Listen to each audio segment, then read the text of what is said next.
গরিব চাষা, তার নামে মহাজন নালিশ করেছে।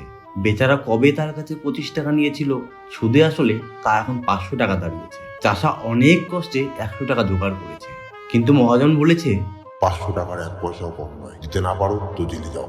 সুতরাং চাষার আর রক্ষে নেই।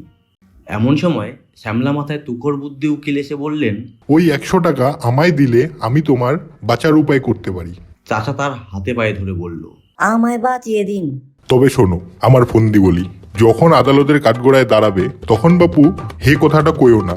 যে যা খুশি বলুক, গাল দিক আর প্রশ্ন করুক, তুমি তার জবাব দেবে না, খালি পাঠার মতো করবে। তা যদি করতে পারো তাহলে আমি তোমায় খালাস করিয়ে দেব। আপনি কর্তা যা বলেন তাতেই আমি রাজি। আদালতে মহাজনের মস্ত উকিল চাষাকে এক ধমক দিয়ে জিজ্ঞাসা করলেন, তুমি 7 বছর আগে 25 টাকা কর্জ নিয়েছিলে? খবরদার বল নিয়েছিলে কিনা। হুজুর, আসামির বেয়াদবি দেখুন। ফের যদি অমন করিস তোকে আমি ধরে গেলাম। লোকটা কি পাগল নাকি? হুজুর, ও কি আজকের পাগল? ও বহুকালের পাগল, জন্ম অবধি পাগল। ওর কি কোনো বুদ্ধি আছে না কাণ্ড জ্ঞান আছে? ও আবার কোর্স নেবে কি? ও কি কখনো খত লিখতে পারে নাকি?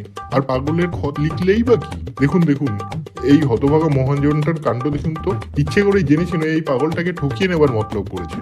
আরে ওর মাথা ঠিক আছে নাকি? এরা বলেছে এইখানে একটা আঙ্গুলের টিপ দে। পাগল কি জানে, সে অমনি টিপ দিয়েছে। এই তো ব্যাপার। দুই উকিলের ঝগড়া বেঁধে গেল। হাকিম খানিক শুনে শুনে বললেন, মোকদ্দমা ডিসমিস। মহাজনের তো চক্ষু স্থির।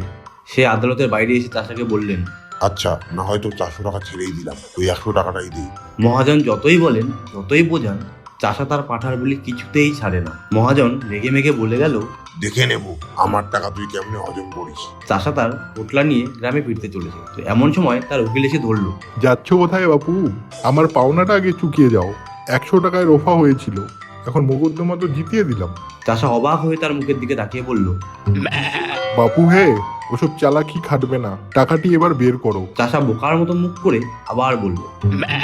উকিল তাকে নরম গরম অনেক কথাই শোনালো, কিন্তু চাষার মুখে কেবল ওই এক জবাব, হতভাগা, গোমুখ্য, পাড়াগায়ে ভূত, তোর পেটে এত শয়তানি কে জানে? আগে যদি জানতাম তাহলে পোটলা শুদ্ধ টাকাগুলো আটকে রাখতাম। বুদ্ধিমান উকিলের আর দক্ষিণা পাওয়া হলো না।